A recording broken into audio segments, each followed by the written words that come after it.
ನಮಸ್ಕಾರ ಸ್ನೇಹಿತರೆ, ನಾನು ಪ್ರತೀಕ್ಷಾ. ಜಂಗಮವಾಣಿ ಅಂದರೆ ಮೊಬೈಲ್ನ ಕುರಿತಾಗಿ ಒಂದು ವಿಚಾರ ನಾನು ನಿಮ್ಮ ಹತ್ರ ಶೇರ್ ಮಾಡ್ಕೊಳ್ತಾ ಇದ್ದೇನೆ. ಪ್ರಾಚೀನ ಕಾಲದಲ್ಲಿ ನಮ್ಮ ನಾಡು, ನಮ್ಮ ನುಡಿ ಎಂಬ ಅಭಿಮಾನದಿಂದ ಬಾಳುತ್ತಿದ್ದ ಜನ ಎಂದಿನಿಂದಲೂ ಸಮಾಜವನ್ನು, ಪರಿಸರವನ್ನು ಪ್ರೀತಿಸುತ್ತಾ ಬಂದಿದ್ದಾರೆ. ಆದರೆ ಕೊಂಚ ಸಂಕೋಚವೇನೆಂದರೆ ಆಧುನಿಕ ವಿದ್ಯಮಾನಗಳು, ಸಮೂಹ ಮಾಧ್ಯಮಗಳು ಬಳಕೆಯಲ್ಲಿರುವುದರಿಂದ ಜನರ ಉತ್ಸುಕತೆ ಕಡಿಮೆಯಾಗುತ್ತಿದೆ. ಇತ್ತೀಚಿನ ದಿನಗಳಲ್ಲಿ ಮೊಬೈಲ್ ಅನ್ನೋ ವಸ್ತು ಮಾನವನ ಅವಿಭಾಜ್ಯ ಅಂಗವಾಗಿದೆ.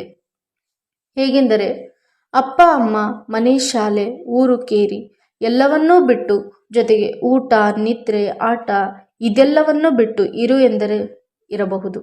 ಆದರೆ ಮೊಬೈಲನ್ನು ಬಿಟ್ಟು ಒಂದು ದಿನ ಕೂಡ ಇರಲು ಸಾಧ್ಯವಿಲ್ಲ. ಅದೆಂಥ ದೊಡ್ಡ ಕೆಲಸವೇ ಆಗಿರಬಹುದು, ಅದೆಷ್ಟು ಹಣದ ವ್ಯವಹಾರ ಇರಬಹುದು, ಅದನ್ನು ಕೇವಲ ಮೊಬೈಲ್ನಿಂದ ಬಗೆಹರಿಸಿಕೊಳ್ಳಬಹುದಾದ ಸ್ಥಿತಿ ಈಗ ಪ್ರಚಲಿತದಲ್ಲಿದೆ. ಇದರಿಂದ ಹಲವಾರು ಸಂಬಂಧಗಳ ಕೊಂಡಿಗಳು ಕಳಚುತ್ತಿವೆ. ನನ್ನದೇ ಒಂದು ಪ್ರಪಂಚವೆಂದು ಬದುಕುತ್ತಿದ್ದೇವೆ. ಸಮಾಜದಲ್ಲಿ ನಡೆಯುವ ಆಗುಹೋಗುಗಳ ಬಗ್ಗೆ ಅರಿವೇ ಇರುವುದಿಲ್ಲ. ಸಮಾಜದ ಓರೆಕೋರೆಗಳ ಆಲೋಚನೆಗಳೇ ಇರುವುದಿಲ್ಲ. ಸೂರ್ಯೋದಯದ ಮುಂಚೆ ಎದ್ದು ಸ್ನಾನ ಮಾಡಿಕೊಂಡು ಮಡಿಯಿಂದ ಕುಟುಂಬ ಅಥವಾ ಜೊತೆಯಲ್ಲಿ ಯಾರನ್ನಾದರೂ ಕರೆದುಕೊಂಡು ಹೋಗಿ ಅರ್ಚನೆ ಮಾಡಿಸಿ ಪ್ರದಕ್ಷಿಣೆ ಹಾಕಿ ಮನಸ್ಸಿಗೆ ಸಮಾಧಾನ ಮಾಡಿಕೊಂಡು ಬದುಕುವ ಜನ ಆ ಕಾಲದಲ್ಲಿದ್ದರು. ಆದರೆ ಬೆಳಗ್ಗೆ ಸೂರ್ಯ ಕಿರಣ ಬಿದ್ದ ಮೇಲೆ ಹಾಸಿಗೆಯಿಂದ ಎದ್ದು ತಕ್ಷಣ ಮೊಬೈಲತ್ತ ಕಣ್ಣ ಹಾಯಿಸಿ ಸ್ಟೇಟಸ್ನಲ್ಲಿ ಯಾವುದಾದ್ರೂ ದೇವರ ವಿಡಿಯೋ ಹಾಕಿ ಶುಭೋದಯ ಅಂತ ಕುಂತಲೇ ದೇವರಿಗೆ ಶುಭಾಶಯ ಕೋರೋ ಜನ ಈ ಕಾಲದಲ್ಲಿದ್ದಾರೆ. ಕೋಳಿ ಕೂಗಿದರೂ ಏಳದ ಜನ ಒಂದೇ ಒಂದು ಮೆಸೇಜ್ಗೆ ಟಕ್ ಅಂತ ಎದ್ದು ಕುಳಿತುಕೊಳ್ಳುತ್ತಾರೆ.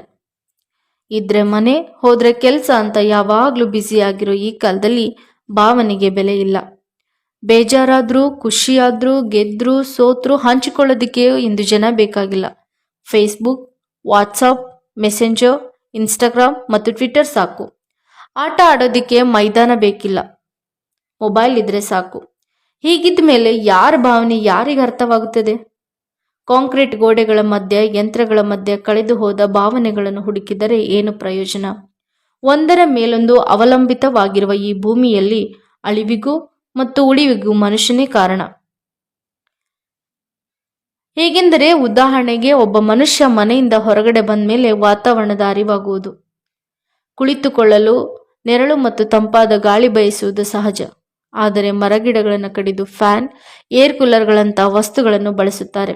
ಇದರಿಂದ ಮರಗಿಡಗಳಿಲ್ಲದೆ ಮಳೆ ಬರುವುದಿಲ್ಲ, ಮಳೆ ಇಲ್ಲದೆ ಮರ ಚಿಗುರುವುದಿಲ್ಲ. ಸಾವಿರಾರು ಹಕ್ಕಿಗಳಿಗೆ ಆಶ್ರಯ ತಾಣವಾದ ಮರಗಳೇ ಇಲ್ಲದೆ ಹಕ್ಕಿಗಳು ಪರದೇಶಿಗಳಾಗಿವೆ. ರೇಡಿಯೇಷನ್ನಂತಹ ಶಕ್ತಿಯಿಂದಾಗಿ ಗುಬ್ಬಚ್ಚಿಗಳ ಸಂತತಿಯೇ ಮಾಯವಾಗಿದೆ. ಹಲವಾರು ಪ್ರಾಣಿಗಳು ಸಹ ದಿಕ್ಕುಪಾಲಾಗಿವೆ. ಇತ್ತೀಚಿನ ದಿನಗಳಲ್ಲಿ ಗೂಗಲ್ ಎಂದರೆ ದೇವರ ತರ ಆಗೋಗಿದೆ. ಕೆಲವೊಂದು ಸಮಯದಲ್ಲಿ ದೇವರು ವರಗಳನ್ನು ಕೊಡುವುದಿಲ್ಲ, ಆದರೆ ನೆಟ್ ಪ್ಯಾಕ್ ಇದ್ದರೆ ಗೂಗಲ್ ಯಾವತ್ತೂ ಕೈ ಕೊಡಲ್ಲ. ಸದ್ಯದ ಸ್ಥಿತಿ ಹೇಳುವುದಾದರೆ ಚಿಕ್ಕ ಚಿಕ್ಕ ಕಾಯಿಲೆಗಳಿಗೆ ವೈದ್ಯರ ಅವಶ್ಯಕತೆ ಇಲ್ಲ. ಯೂಟ್ಯೂಬ್ನಿಂದ ಯಾವ ಕಾಯಿಲೆಗೆ ಯಾವ ಪರಿಹಾರ ಅಂತ ತಿಳಿದುಕೊಳ್ಳಬಹುದು. ಪರೀಕ್ಷೆ ಇಲ್ದಿದ್ರೆ ಶಿಕ್ಷಕರ ಅವಶ್ಯಕತೆನೂ ಬಹುಶಃ ಇರ್ತಿರ್ಲಿಲ್ವೇನೋ. ಇಂಜಿನಿಯರ್ಗಳು ಕೆಲಸವೂ ಇಲ್ಲ, ಕಂಪ್ಯೂಟರ್ಗಳು ಬೇಕಿಲ್ಲ, ಬ್ಯಾಂಕಿಗೆ ಹೋಗುವ ಕೆಲಸವೂ ಕಡಿಮೆಯಾಗಿದೆ. ಏಕೆಂದರೆ ಪೇಟಿಎಂ, ಗೂಗಲ್ ಪೇ, ಫೋನ್ ಪೇಗಳ ಮೂಲಕ ದುಡ್ಡು ಹಾಕಬಹುದು, ಹಾಗೆ ದುಡ್ಡು ಪಡೆಯಬಹುದು. ಇನ್ನು ಹೆಂಡತಿ ಮನೇಲಿಲ್ಲ ಅಂದ್ರೆ ಪರವಾಗಿಲ್ಲ, ಯೂಟ್ಯೂಬ್ ನೋಡಿ ಅಡಿಗೆ ಕಲಿಯಬಹುದು.